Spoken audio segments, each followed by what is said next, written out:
Alright, let's get started. So, coming into turn 1 here, I'm going to try and aim for around 2 car lengths from this white line right here. So, 2 car lengths, it's a lot of feeling after a couple laps. You'll get pretty much used to your braking point, but initial reference would be around 2 car lengths. So, coming in here, we're going to do a fast initial brake input to around 75%. And we're going to hold that for a little bit, and then coming closer to the curb, we're going to start trailing that off. Like I said in the last video, this car is mostly braking to get it turned. Steering doesn't do much. You can see here the amount of steering I actually input to start the rotation. It's just that. That alone is enough to start the car. I overcorrect a tiny bit, and I have to put a bit more rotation in, but you can see here I did around 5 degrees of steering and let the trail braking do the rest of the job. And here I'm just rotating, keeping the car and the steering just straight. So here we're going to keep trailing, and then we're going to do a smooth transition to accelerator when we reach mid-apex. Now here the goal is to come back to the right side of the track, because if you get too comfortable or you don't act soon enough, you're going to be wasting speed you could have had on your next corner. So here, as fast as possible, you're going to come and put yourself on the right side of the track. So that's going to maximize your entry for the next corner, which is a very high speed corner. So here, I lift my throttle basically when this little sort of like pavement sort of disappears behind my hood. So when that happens, I'm gonna just lift up the throttle and just let myself coast a tiny bit. When I get back at the curb, around the curb, I can start getting back on throttle. But like you can see, I got back a tiny bit too early, so I could have waited a bit more and gotten a better exit by like 1 km/h or 2. So not that much, but still. You want to maximize the exit here, but be sure not to go too much at the gravel, because you're going to get an off track and you're probably also going to spin out. So just be aware of that. Going through the sort of curves here, you're going to want to cut a tiny bit on the green lines to, minimize distance, but be careful of off tracks again. Coming into this corner right here, it's sort of upwards hairpin. I usually aim for the 50 board. So right before it disappears behind my A pillar here, this sort of pillar right here, I start braking. Fast initial brake around 85%, if not more. Hold it for a tiny bit. And then again, we're going to start trailing the brakes. And again, let the car rotate itself. The goal here is to really rotate the car, because at the point where I'm braking, if I don't trail and downshift, I am going to completely miss it. It's a very fine line, especially this corner. So you have to make sure to really focus on the trailing, focus on the downshifting. And again, mid-apex, you can come and start to transition to the accelerator. Full throttle. This corner is sort of a trap, because you would be tempted to go completely on the outside here and really maximize your exit.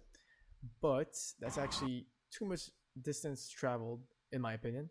So what I do, what most people do, is usually even hug the corner even more. So I should have been a lot more on a sort of line like this, coming back towards the curb. I missed it slightly. But you also want to aim for a line that does something like this and comes back right here towards this sort of DRS panel. That's going to minimize your distance, and yes, it's not going to maximize your speed, but the time gained is greater. So there's also a point of diminishing returns to look into. On this straight, I usually aim to upshift the second the red light appears. This corner right here, I'm going to shoot for braking right around the point where I reach this Marshall Tower. Again, you're going to have to go by feeling here. A couple laps in, you'll start to just know where to brake. but I'd say, you know, when the headlamp sort of crosses with the Marshall Tower, it's pretty hard to give yourself a reference point here. But just use the Marshall Tower as an initial point, and you can build your braking point from there. Very fast initial braking here and downshifting. As soon as you reach peak pressure, you're going to want to downshift from fourth all the way to first. And very hard braking here. I'm almost 90%. And this corner right here is a sort of compression or camber, I should say. So the track does a bit something like this. So you want to maximize that. So you want to be as much on the inside as possible. So here I, again, make sure you're trailing the brakes and following this white line without jumping the curb, because that could unsettle the car. Getting back on throttle pretty gradually, because you could spin out here if you do it too fast. Afterwards, I sacrifice this exit right here because you're coming on to a complex where you're going to want to have a pretty good entry, sorry. So here I want to get back towards the right side of the track to prepare for this corner, which is a sort of downwards left-hander like this. Right here you can see I put almost no brakes in. That's like a little 20% jab, and then just that, and like basically started the rotation enough where I can just let the car do its thing, steer into it. I can jump the curb a bit here, that's fine, since it's a pretty higher speed corner than the last hairpin. Just make sure you get back on throttle right before it. That's gonna decompress the front suspension, which is gonna help you soften the shock and make the car less unsettled when hitting the curb. After that, you're gonna make sure to use the full exit. You can let your right wheels go onto this green part right here, but no more. If you start getting too much on this sort of sand gravel, that's gonna give you an off track and maybe even a slowdown, depending. Afterwards, this corner, I brake basically when I cross over this sort of white line here. But the braking is very little, right? It's basically 1%. Just to really start that rotation, that's about all I need.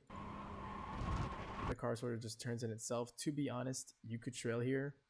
I didn't, not sure why, but usually you would. This is a pretty weird corner because it seems like you have to go slow, but really you can go pretty fast through here. Again, you can get on the curb a bit and make sure you use the full exit.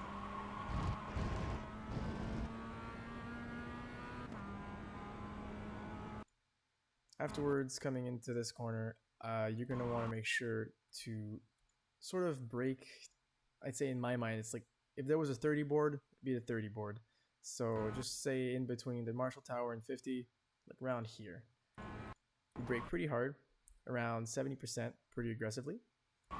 And you want to aim to follow this white line right here, all the way through. So again, you're going to trail. This is going to be a pretty fast trail compared to the others, because this corner is pretty long, so you can get it back on throttle pretty early. So here I get back on throttle, not even before mid-apex, making sure I can follow the white line as long as possible. You can use a decent amount of exit, but not too much, as you are also coming up on another complex, so you want to sacrifice a tiny bit and try to come back towards the middle of the track for the next entry. So here, around the middle of the track, like I did, I start braking around when my A pillar reaches the Fanatec board, maybe a bit sooner, but almost not noticeable. Very light brakes here, around 30%. You're going to trail them off. Ideally, you wouldn't trail them like this. I'm not sure why I did it like that. I did something a bit like this and then came back and diminished it. Anyways, that's not good. Usually you want to have something that looks a bit more like this. So ideally that's what your trailing should look like. But mine work too, I guess. Again, following the white lines here, very important. Coming back on throttle here is pretty tricky. You can spin out pretty easily, so you have to make sure the initial 70% can be done pretty aggressively. That's not enough torque, but that last sort of 25-30%, you're gonna want to make sure not to be too harsh on it. Wait until you've crossed the curb a little bit, and then you can gradually start building up and get back to 100% using the full track on exit again. Coming into this corner right here, you can get your right wheels onto the asphalt right in between the curb and the yellow line. No more, or else you're gonna get a slowdown. Coming here, this corner can seem a bit tricky. It is. I used to brake pretty early here, and most people do. But really, you can go pretty late. I wait until my rear wheels come into sort of parallel to this little end of the green pavement. So coming here, oh, sorry. We're gonna come and brake at around 60%, pretty fast, and you're not gonna hold for long. You're gonna get and trail pretty fast, downshifting from third to second. When you reach peak brake pressure, you're gonna downshift to second, trail off, and get back on throttle pretty fast. Because this corner is pretty long, so you can be sure not to really run off. I did get back on throttle a bit too early. I had to lift a tiny bit to not run off, but it's a pretty good reference point. So coming here, you can use the full track on exit, going up to the green asphalt right here, and that's a lap guide. So see you next week.